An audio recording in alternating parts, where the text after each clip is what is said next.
Eu li Swami Paramartananda comentando, eu acho que eram versos do... Eu não vou lembrar qual era o Upanishad, mas assim, ele trata esse ponto que é comentado também no Panchadasi, ali nos comentários dele, né? E ao longo do tempo, prevaleceu a palavra Ananda. E aí é por isso que também há os ensinamentos que fazem uma diferenciação do que é esse Ananda experiencial, que é a felicidade que nós experimentamos, né, na relação com algumas experiências, e que ela é experimentada em gradações de Ananda, né, gradações de experiências prazerosas, de êxtase, né, todas elas como qualquer experiência, com início, meio e fim, mas essa é a felicidade experienciada pela consciência refletida no corpo sutil, e ela, ela é experienciada em gradações desse êxtase, dessa felicidade experiencial, porque é um reflexo, né?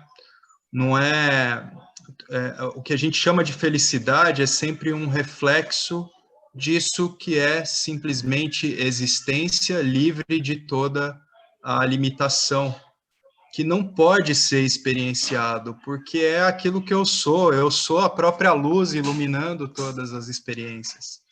Então, quando a gente fala desse não limitado, é aí que a gente está falando de ananta, e aí a gente pode definir os anandas, que são pratibimba ananda, né, que no sânscrito seria a felicidade refletida, né, e o Swami Paramartananda ele desdobra também essa diferenciação de bimba ananda, que seria similar ao ananta, né, e pratibimba ananda, a felicidade refletida, ou seja, a consciência refletida num corpo sutil, estabelecendo graduações de experiências de felicidade. E a Ananta é o não limitado, é você, a própria consciência, que está sempre presente, experimentando, iluminando, né, revelando e experienciando todo tipo de situação. Então, esse Ananta, ele está sempre presente, ele pode não ser reconhecido, mas ele é sempre presente em todas as experiências. Como eu pensava isso, Fábio, eu pensava Ananta como a ilimitação do Sati, a ilimitação do Titi e a ilimitação da Ananda. E que a Ananda fazia parte da natureza do ser, não como experiência, mas como Swarupa, como Bimba, como Paramártica, como a realidade pura do ser. E assim como o fogo, eu sinto o calor do fogo, mas porque ali é calor. Não porque o calor é algo que eu sinto, mas ali não é o calor, ali é outra coisa que eu sinto, quando eu sinto calor, mas ali é outra coisa. Tipo, Ananda, eu sinto Ananda, felicidade, mas ali não é Ananda, ali é ilimitação. E a ilimitação se transforma em Ananda. Eu não conseguia ver dessa maneira, entendeu? O Ananta, ele só pode ser compreendido, ele não é experienciado, né?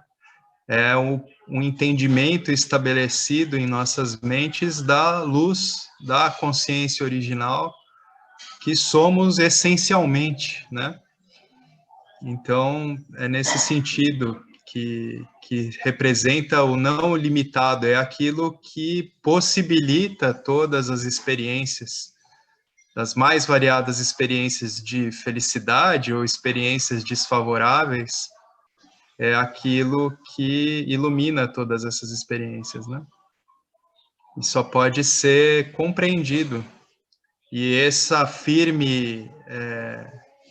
firme conhecimento, né, estabelecido, ele torna o Yanni um espelho refletor claro do que é o Bimbananda, né? Essa felicidade original, que não é uma felicidade experiencial, ou seja, expressada com expressões mesmo específicas, né? O sujeito pode ser emburrado, inclusive, mas ele está muito sábio e convicto dessa natureza primordial, né? Da sua natureza essencial. Legal?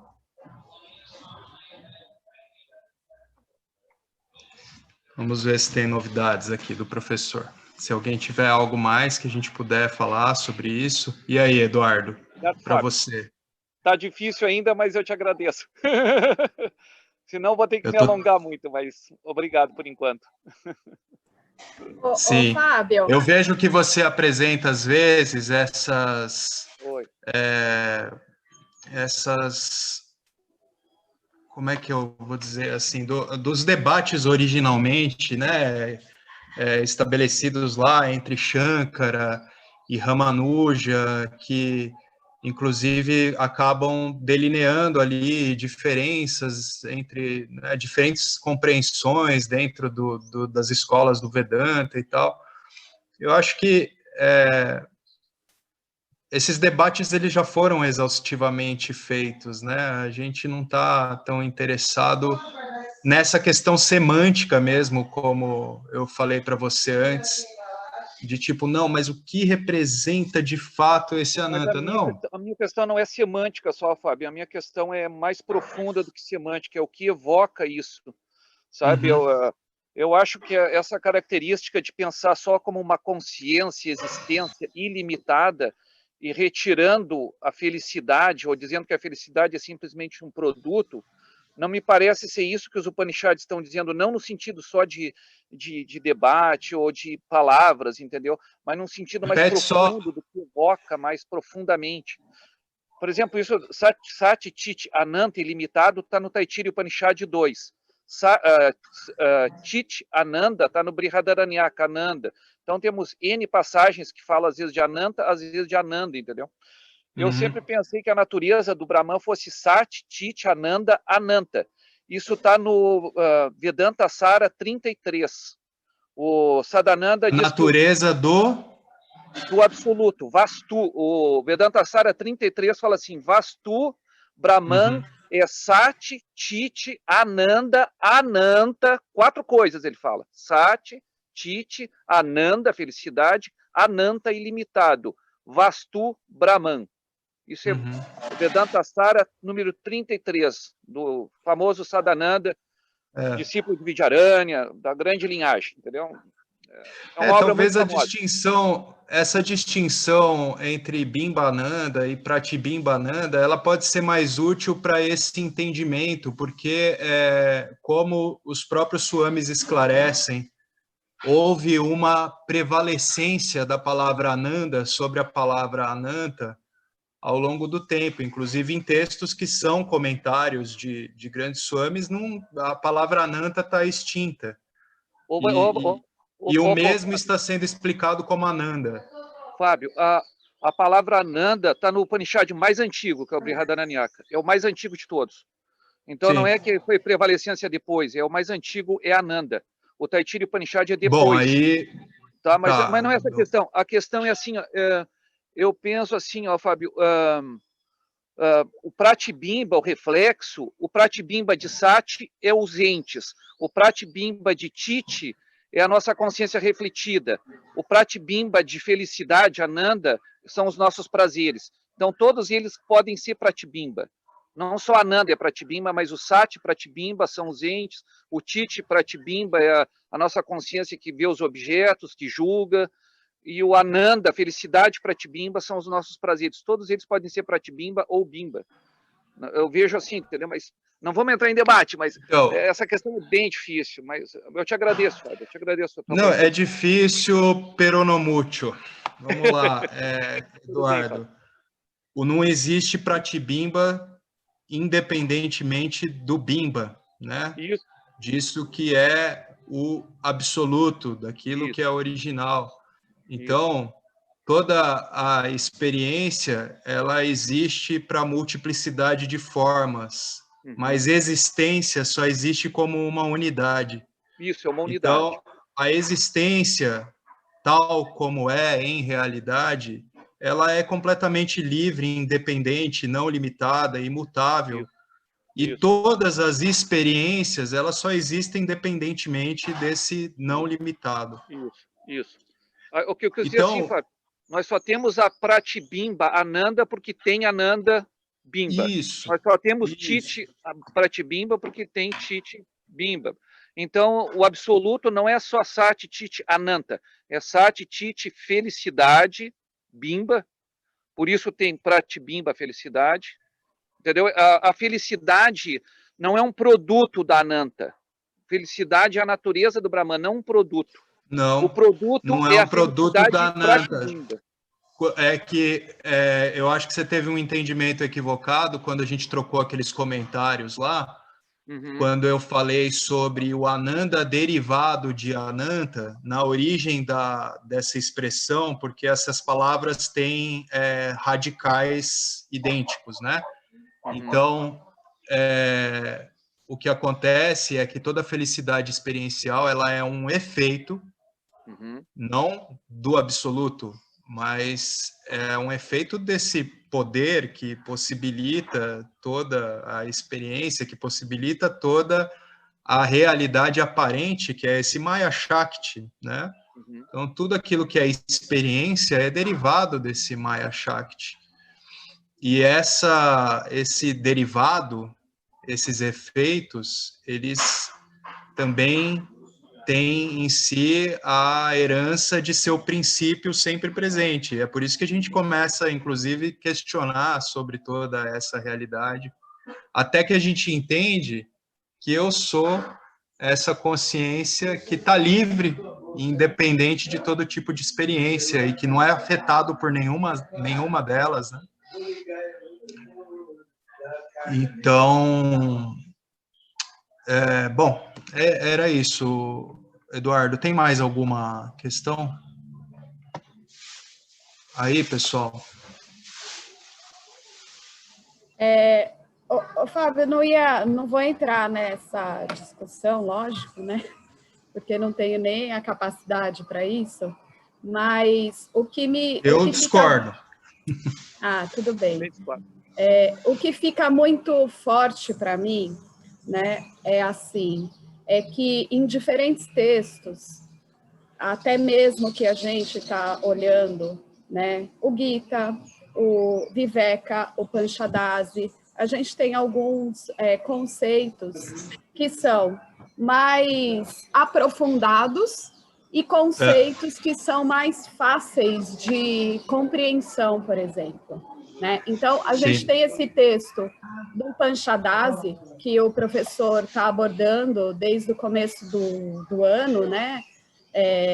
Que começou no seminário, tudo, que foi organizado, como dizem, é um dos textos mais importantes do Vedanta, né? Que foi organizado de uma maneira bem lógica, com bastante profundidade, né? E que em outros textos essa diferenciação de Ananda e Ananta não aparece, que a gente está estudando aqui na Sampradaya, Isso. né?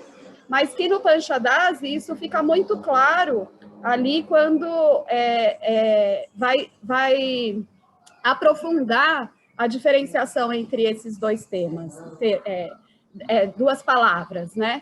E que ficou muito, mas muito claro para mim, porque eu funciono assim de maneira lógica, né? Que esse Ananda, né, quando o Panchadasi e o professor Arlindo, né, com a sua qualificação de professor, ele explicou isso, que esse Ananda, ele é sim o experiencial, está em Maya, Nitya, e o Ananta é essa compreensão realmente do que é o ser, que é só uma compreensão que o ser não é experienciado, que isso é falado em todos os lugares.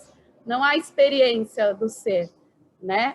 Então, isso ficou claro para mim aqui no Panchadasi, mas não fica claro em outro texto, porque em outros textos tem a palavra Ananda, enfim, de diferentes formas. Uma coisa que eu queria falar, Betânia, antes de você continuar e antes do professor voltar também, é a gente nunca esquecer esse aspecto que envolve a felicidade experiencial, erroneamente interpretada por conta de avidia, né? A gente erroneamente interpretar a felicidade como derivada e dependente de determinados objetos, né?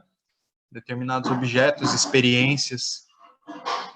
E aí a gente acaba perdendo o ponto, né? A maioria das pessoas é orientada por esse ponto cego, que é o entendimento de que, na verdade, o que acontece no momento em que você vive uma experiência prazerosa, uma experiência feliz, é que naquele momento em que o objeto de desejo está presente, então foi removido o desejo, né, que é o que causa esse tensionamento, e aí o objeto de desejo presente, o desejo ausente, verte algo que é, em alguma graduação, um reflexo daquilo que você é de fato, que é essa não limitação ou felicidade original, a fonte de toda a felicidade, que é você mesmo, como consciência iluminando todas as experiências.